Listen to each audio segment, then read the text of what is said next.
gurunya di sekolah karena gurunya takut dikriminalisasi. Ini problem. Dan saya di depan akan tegas. Kalau orang tua mencampuri sistem pendidikannya di sekolah, dia ngatur gurunya, dia ngatur kepala sekolah, dia mengintervensi, maka akan saya putuskan anak itu tidak bisa sekolah dimanapun silahkan dididik oleh orang tua.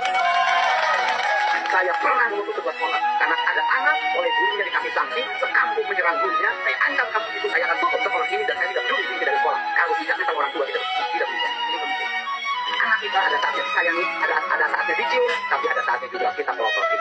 Untung kejadian kemarin bukan di Jawa Barat. Kalau di Jawa Barat sudah wassalam itu murid yang melawan terhadap guru, bahkan sampai mengkriminalisasi guru.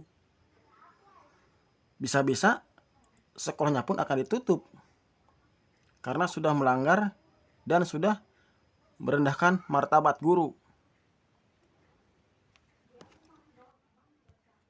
Untuk dalam hal parenting pun ya, itu ada namanya positif dan negatif reinforcement, ada juga positif dan negatif punishment. Ada yang namanya penghargaan, ada yang namanya hukuman. Gue juga paham ya, karena gue juga seorang orang tua, gue juga ibu tunggal, gue punya anak perempuan, yang dimana kalau anak gue sedang dididik di sekolah ya, apalagi sampai dimarahin guru karena anak gue melakukan kesalahan, percayalah ketika anak gue sampai rumah, dia ngadu sama gue karena dia yang salah, gue gak akan belain, akan tambah gue omelin, akan tambah gue tegur, dengan catatan, jika memang anak gue yang salah. Gunanya kita bayar sekolah itu apa sih selain untuk ilmu dan pendidikan? Ya untuk mendidik. Pendidikan anak pertama kali itu didapatkan di dalam rumah, which is adalah keluarga, orang tua, lingkungan sekitar. Tapi ketika anak itu sudah masuk ke dalam lingkungan sekolah, pendidikan atau didikan itu jadi ada di sekolah dan ada di rumah. Di rumah dididik oleh orang tua. Di sekolah dididik oleh siapa?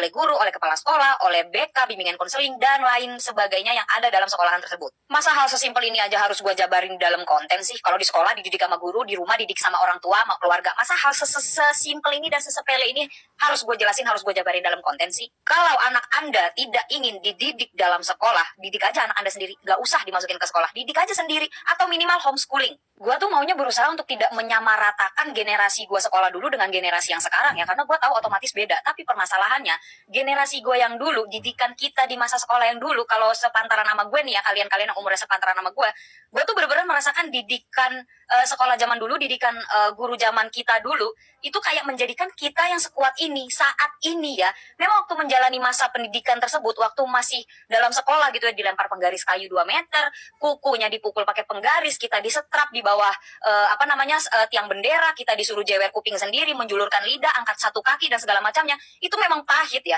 Dilempar penghapus papan tulis, dilempar kapur, itu pahit ya. Bahkan itu tidak jarang, bahkan sering itu mendarat di atas kepala saya. Tapi kalau ketika gue ngadu ke rumah, apa yang dilakukan oleh orang tua gue? Ya udah, gue tambah ditegur gitu loh. Kayak, dan itu menjadikan pribadi-pribadi kita yang seperti ini, yang lebih kuat, nggak menye-menye, mentalnya kuat-kuat. Gue juga setuju, keluarin aja murid yang nggak mau mengikuti peraturan sekolah, biar dididik aja sendiri sama emak bapaknya di rumah. Sekarang guru dituntut untuk mendidik anak, giliran anaknya dididik, orang tuanya mencak-mencak. Gue sama sekali tidak membenarkan adanya kekerasan di sekolah ya. Mungkin kalau ada kekerasan yang benar-benar kayak murid sampai dipukulin, digebukin, terus gurunya dilaporkan ke polisi, ya oke, itu masuk akal gitu loh. Itu bukan bagian dari didikan gitu loh. Tapi kalau ya kayak kasus yang lagi viral kemarin, gue masih bisa mewajarkan lah, sekalipun itu juga salah gitu. Tapi ya kalau dibandingkan sama zaman gue yang dulu, ya itulah bagian dari didikan. Kalau nggak kayak gitu gimana lagi caranya? Sedangkan udah dikasih tahu berkali-kali, kupingnya kagak mau dibuka. Bahkan kalau gue ingat-ingat zaman gue dulu ya, rambut gondrong dikit langsung dibotakin, rambut nggak diikat, poni melebihi alis dikit gitu ya, dipotong sama guru BK.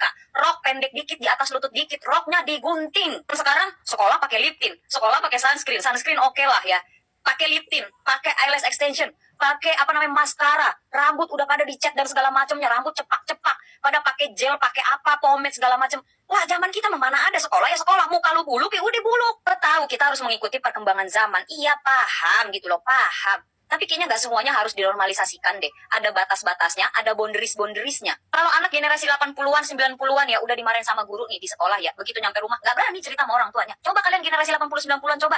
Tolong afirmasi, tolong konfirmasi perkataan gue bener apa enggak. Ketika kalian dimarahi ya, kalian mungkin ngadu ke orang tua. Tapi ujungnya apa? Dimarahin balik. Atau kalian memilih diam, tidak memberitahu orang tua. Karena apa? Karena tahu bakal dimarahin balik. Coba anak zaman sekarang, buset, cuman ditegur dikit aja ngadu sama emaknya. Ma, tadi aku dimarahin sama bu ini, tadi aku dimarahin sama miss ini. Lah kata gua, Cak, gak gitu juga cara manjain anak. Lu kalau mau begitu lu keluar aja dari sekolah. Lu didik sendiri di rumah, lu pakai homeschooling. Jadi lu bisa melototin tuh anak lu selama masa pembelajaran gitu. Bisa pelototin sendiri, udah. Sama kayak yang gue bilang di konten sebelumnya. Kalau guru salah dikit aja sama muridnya, langsung dideportasi, dinonaktifkan, dipecat, dikeluarkan, dan segala macam. Kalian pikir nggak ada murid-murid SMP, SMA yang membuli gurunya? Terus muridnya dapat apa? Nggak dapat apa-apa juga. Dapat sanksi pun tidak. Tetap apa? Tetap gurunya yang di blacklist, yang dipecat, yang dikeluarkan, yang dinonaktifkan, dan segala macamnya. Keadilan macam apa ini? Pendidikan macam apa ini? Lihat nih.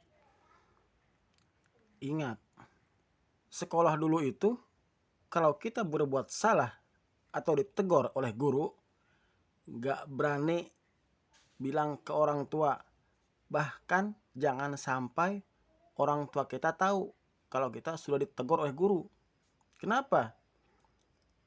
Kalau orang tua kita sudah tahu kita ditegur guru, bukannya kita dibela, tapi kita malah dimaki-maki oleh orang tua kita. Bisa juga kena keplakan juga sama orang tua. Beda sama anak sekarang.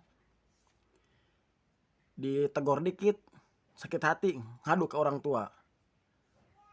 Dan yang paling disayangkannya, si orang tuanya sampai lapor ke pihak kepolisian. Bahkan sampai mau mempidanakan seorang guru. Kan kebalik. Sudahlah, stop normalisasi. Disiplin, walaupun beda zaman, disiplin tetap disiplin. Tidak ada toleransi. Kayak rambut gondrong, celana baggy, baju nggak dimasukin. Sudahlah. Kalau bisa mah disiplin zaman dulu dan sekarang disamaratakan. Khususnya buat generasi sekarang nih. Disiplinnya jangan dimanja-manja. Kalau disiplin, tak disiplin. Rambut gondrong dirazia di tempat. Celana baggy dipotong di tempat. Biar apa? Biar mendidik anak jadi disiplin dan bertanggung jawab. Lihat nih efeknya nih ya, yang kemarin kita bahas ya. Gara-gara bela siswa perokok HRD dan business owner disebut siap blacklist lulusan SMA 1 Cimargo. By the way, aku punya usaha yang mengcover semua area Banten. Kupastikan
Walaupun sudah berdamai antara orang tua murid dan seorang kepala sekolah, tetapi efek kejadian ini terus berlangsung, bahkan melebar luas di dunia kerja. Contohnya, banyak perusahaan yang memblacklist lulusan SMA 1 Cimarga. Bahkan ada yang sampai memblacklist dari sekarang sampai 3 tahun ke depan. Kenapa? Karena itu sebagian efek jer atau sudah muak dengan perilaku siswa tersebut. Siswa yang bersalah dibela. Yang mencengangkan, dibelanya itu satu sekolahan. Coba bayangin. itu kalau di perusahaan ada yang berbuat salah, pasti dia akan menghasut yang lain buat membenarkan yang salah itu.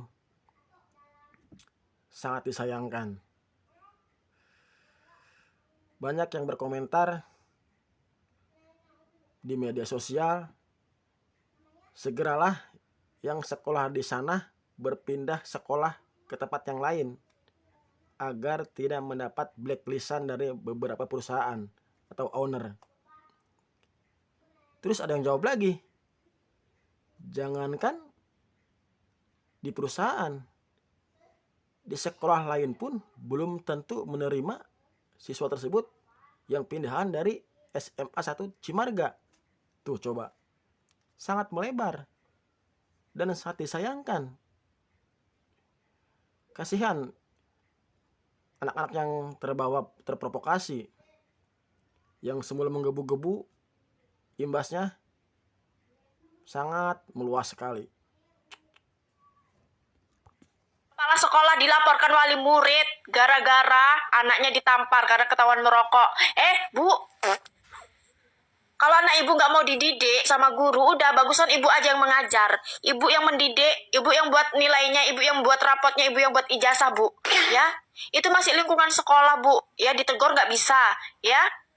Kalau dulu, Bu, ya kami anak zaman 90-an, kalau namanya salah ya tetap dihukum, ya, keliling lapangan, ya, terus dijinggit, dijewer, kena tokok kepalanya, kena tokok lagi pakai roll, ya, push up, ya, angkat kakinya, apalagi banyak. Kalau anak zaman sekarang, salah sikit ditegur nggak terima, dilaporkan. Kayak mana kita ini mau jadi generasi emas 2045?